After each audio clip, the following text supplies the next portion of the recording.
strange new era is dawning. An era of revolutionary experiments. Wired torsos, chip-implanted brains, creatures of silicon and steel. Welcome to the age of cyborgs and androids.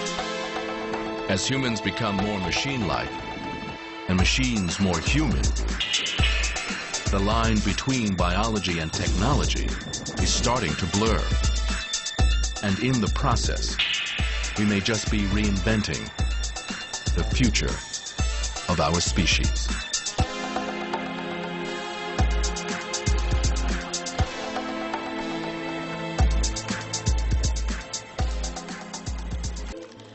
In this age of advancing technology, we are becoming increasingly impatient with the bodies nature has given us.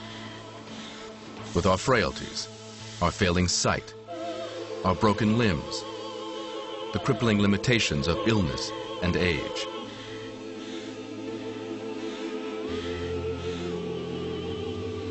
While our minds soar, our bodies seem frozen in time.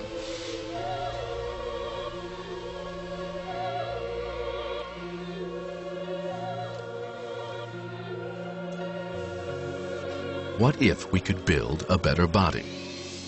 Use technology to fix this human form, and then actually improve upon it. Make it stronger, faster, smarter, and create the human of the future today.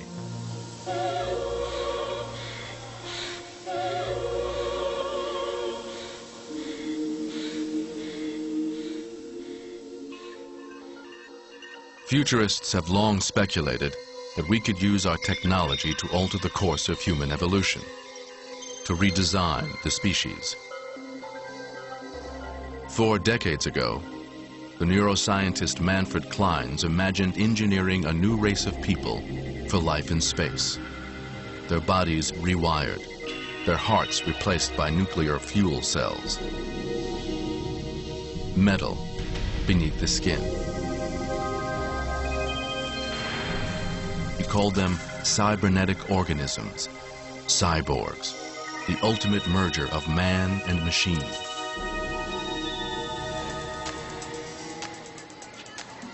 In the past decade, medical science has already fit some 11 million people worldwide with artificial body parts. Titanium hearts, synthetic corneas, mechanical hands and legs. Now, a new generation of implants is on the horizon. As computer chips become tinier, more powerful, engineers are fitting them with biological sensors, electrodes, radio receivers, devices that tap directly into the senses and reach deep into the brain itself. It was the ancient Chinese who first discovered that the body actually runs on electricity. Over the centuries, scientists speculated that we could tap into that electrical system to restore lost functions and actually repair the body like a machine.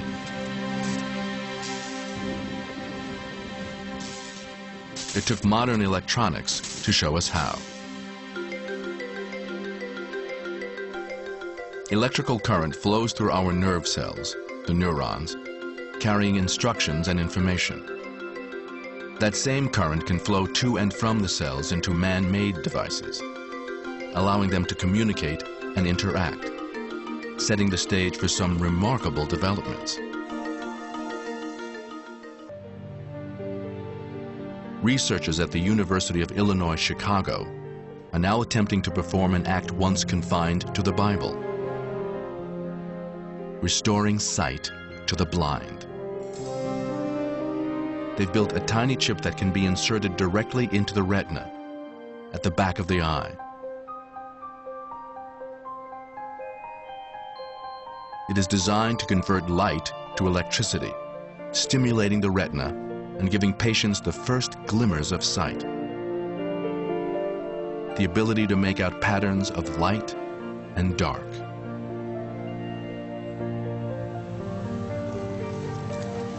Another team, based at Johns Hopkins University, is hoping to produce an even clearer image. With a complete artificial vision system,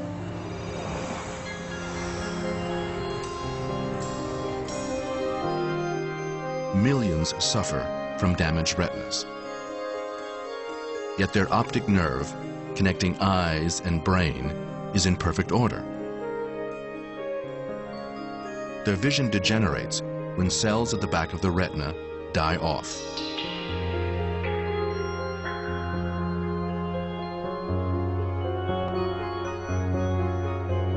An array of electrodes is tacked directly onto living cells at the front of the retina.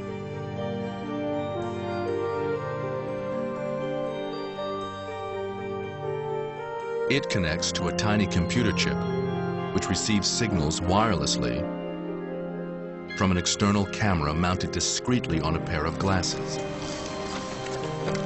The result? A modern-day miracle. Manufactured vision.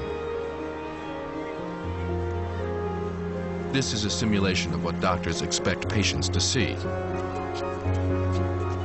Images recorded on hundreds of tiny squares, called pixels, then patched into the brain.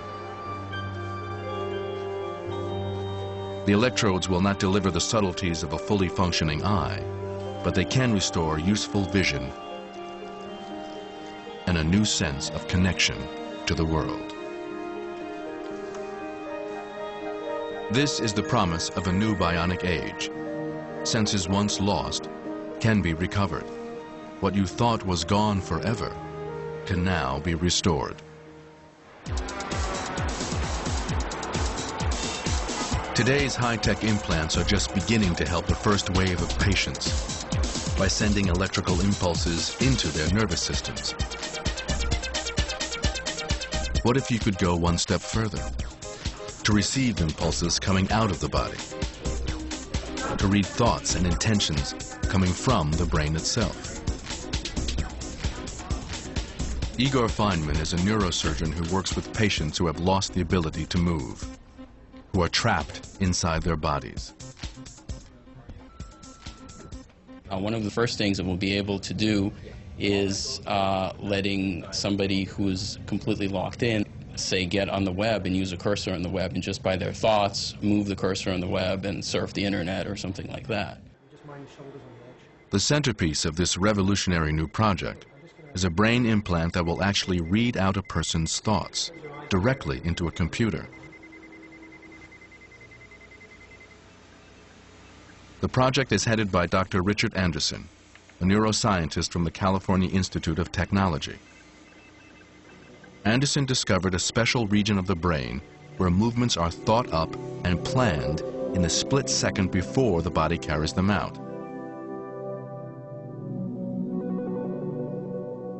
It's called the parietal reach region. Using brain imaging systems, Dr. Anderson and colleagues have shown that this part of the brain still functions even in those who are completely paralyzed.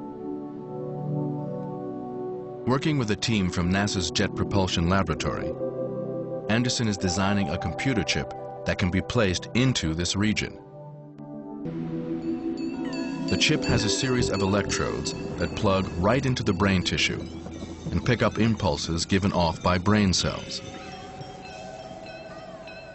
It will relay those impulses to an external computer. It's the ultimate remote control.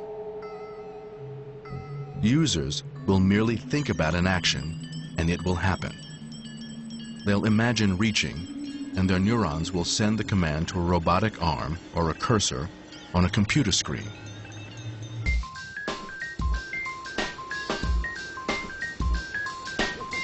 In short, the implant will allow the mind to act directly on the physical world around it.